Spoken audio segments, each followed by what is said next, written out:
Good morning, नमस्कार। आज हम लोग चर्चा करेंगे एक very basic question, who are you, कौन हो तुम पर। ये बहुत ही मौलिक प्रश्न है जो कई बार हमारे सामने आता है, और जब भी ये आता है तो हम अक्सर दिमाग दौड़ाने लगते हैं कि हम अपने बारे में क्या बताएं, क्या ऐसी खास बात बताएं जो हमें सबसे अलग कर दे। It is said that every human being is unique, but when this question comes that what is unique in you, then we start pondering over it, and the fact that whether we can spontaneously answer this question or not defines that how well we know ourselves. तो एक साधारण सा प्रश्न है, कौन हो तुम, और इसका उत्तर जानने की कोशिश करेंगे हम कि हम क्या बता सकते हैं, कैसे बता सकते हैं, और वास्तव में हम हैं क्या। तो जब भी ये क्वेश्चन आता है, नॉर्मली लोग अपने नाम से शुरुआत करते हैं। वो अपना नाम बताएंगे, अपना प्लेस ऑफ बर्थ बताएंगे, जन्म स्थान, अपने माता पिता का नाम बताएंगे कि मैं इनका बेटा या बेटी हूँ। हम जहाँ स्कूल में पढ़ते हैं वो बताएंगे, या कॉलेज में पढ़ते हैं वो बताएंगे, या हम जहाँ काम करते हैं वो बताएंगे।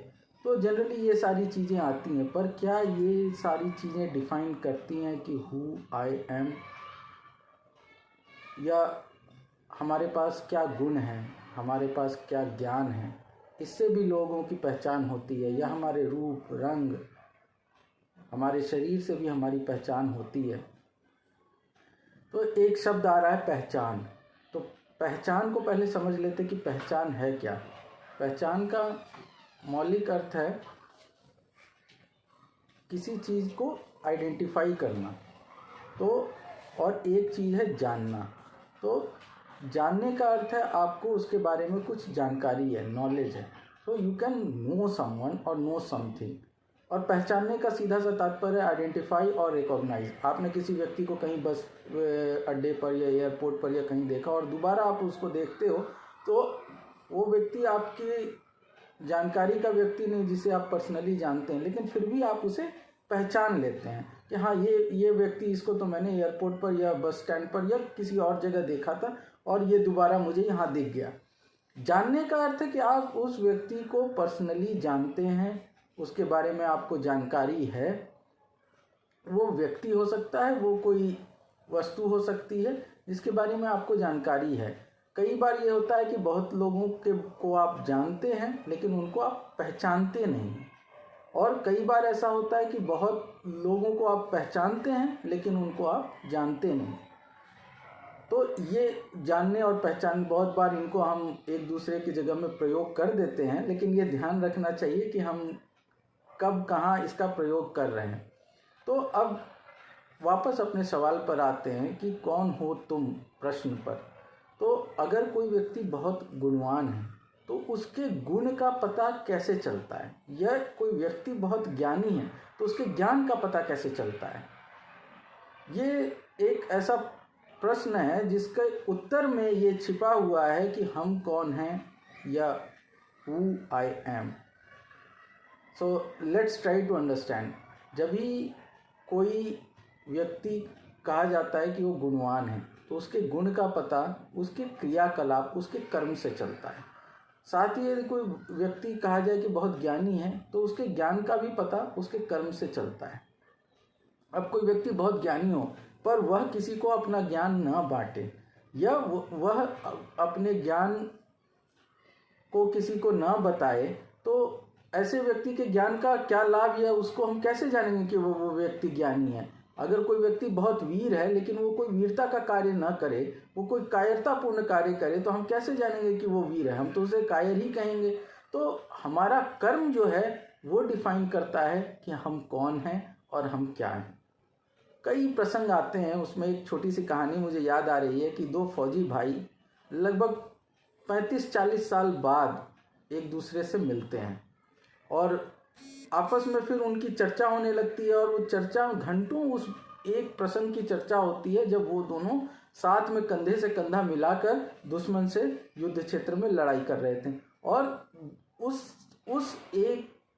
उन्होंने लगभग 1 घंटे आपस में साथ मिलकर दुश्मन का सामना किया और विजय प्राप्त की। और उस 1 घंटे के डिस्कशन में उन्होंने घंटों निकाल दिए। मतलब वो प्रसंग जो 1 घंटे का था, उसमें 4-6 घंटे तक उनका डिस्कशन चलता रहा, एक दूसरे से बात करते रहे, बताते रहे कि कैसी परिस्थिति थी, उन्होंने कैसे डटकर सामना किया, हाई कमांड से क्या ऑर्डर आ रहे थे, सारी चीज़ें। और जब बात ख़त्म हुई और उसके बाद फिर उन दोनों ने एक दूसरे से पूछा कि भाई 35-40 साल गुजर गए एक दूसरे से मिले हुए, बाकी फिर इन 35-40 सालों में तुमने क्या किया? तो एक का कहना था कि भाई मैं तो गांव चला गया, छोटी सी ज़मीन है, बेटा है, बहू है, उन्हीं के साथ रहता हूँ, कभी मन हुआ तो खेत चला जाता हूँ और नहीं तो ज़्यादातर घर पर ही रहता हूँ। इससे ज़्यादा उसके पास कहने के लिए कुछ नहीं था। दूसरा का भाई मैं तो शहर में रहता हूँ, मेरे पास तो खेती बाड़ी भी नहीं है और छोटा सा फ्लैट है, उसी में रहता हूँ, अगल बगल वाले कुछ मित्र हैं, उन्हीं से कभी बातचीत हो गई, बस इतना ही है, ऐसे ही क्रम चल रहा है।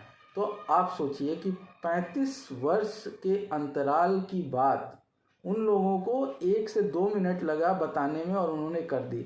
और जो 1 घंटे का समय उन्होंने साथ में गुजारा था उस युद्ध के मैदान में, उसकी चर्चा घंटों चलती रही और उसमें पूर्ण विराम नहीं लग रहा था। और अभी भी उनके मन में है कि वो और उस चीज़ पर चर्चा कर सकते हैं। तो ऐसा क्यों?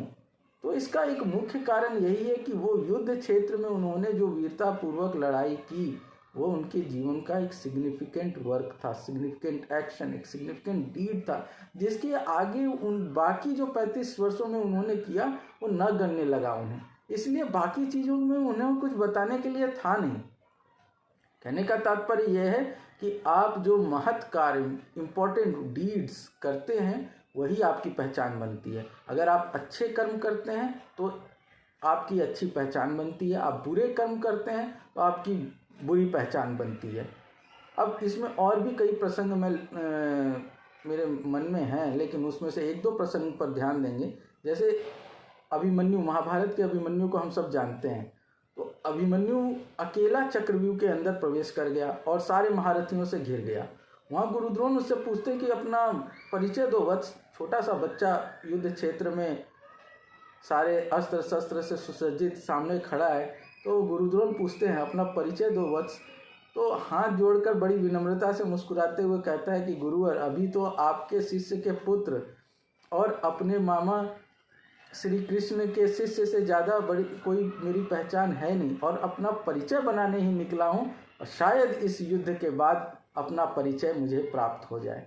और हम सब जानते हैं कि अभिमन्यु ने कैसा युद्ध किया और सत्य ही उस युद्ध से ही अभिमन्यु ने अपना परिचय पाया।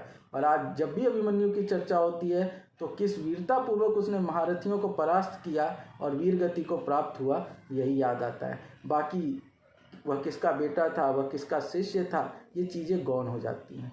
मुख्य रह जाती है उसकी वीरता, उसकी कर्मनिष्ठा। इसी तरह एकलव्य का प्रसंग आता है और एकलव्य के प्रसंग में हम सब जानते हैं कि गुरुद्रोण ने उससे दाहिने हाथ का अंगूठा मांग लिया था और उसने सहर्ष अपने दाहिने हाथ का अंगूठा काट कर दे दिया। अब एकलव्य के प्रसंग, इस प्रसंग को छोड़ दें तो शायद ही हम और कुछ उसके बारे में जानते हो। हालांकि और कथाएं हैं कि वह बाद में भी अपने दो उंगलियों से धनुष बाण चलाता था। और आज भी अगर हम देखें तो मॉडर्न आर्चरी में भी इन्हीं 2 index finger and middle finger का प्रयोग होता है आर्चरी में। तो इसके जनक एकलव्य को ही माना जाता है। लेकिन ये बातें भी कोई ज़्यादा ध्यान में नहीं रहती और ना ही ये ध्यान में रहता है कि उसके बाद एकलव्य ने कितनी लड़ाइयाँ की और अंत में वो श्री कृष्ण के हाथों वीर गति को प्राप्त हुआ। क्योंकि वह कर्म जो थे, वह कर्म कहीं ना कहीं उसकी अंतरात्मा ने जो उसको कर्म करवाए वह उसकी लिप्सा या उससे थे। लेकिन जो उसने अपने दाहिने हाथ का अंगूठा दिया वह निस्वार्थ दिया था। वह एक गुरु की प्रतिमा बनाकर अभ्यास कर रहा था और उसके बाद जब गुरु ने मांगा तो भी उसने सहर्ष दे दिया। तो ऐसे ही कर्म याद रह जाते हैं, ऐसे ही कर्म आपकी पहचान बन जाते हैं। तो अगर हम बुरे कर्म करते हैं तो वो बुरे कर्म हमारी पहचान बनेंगे।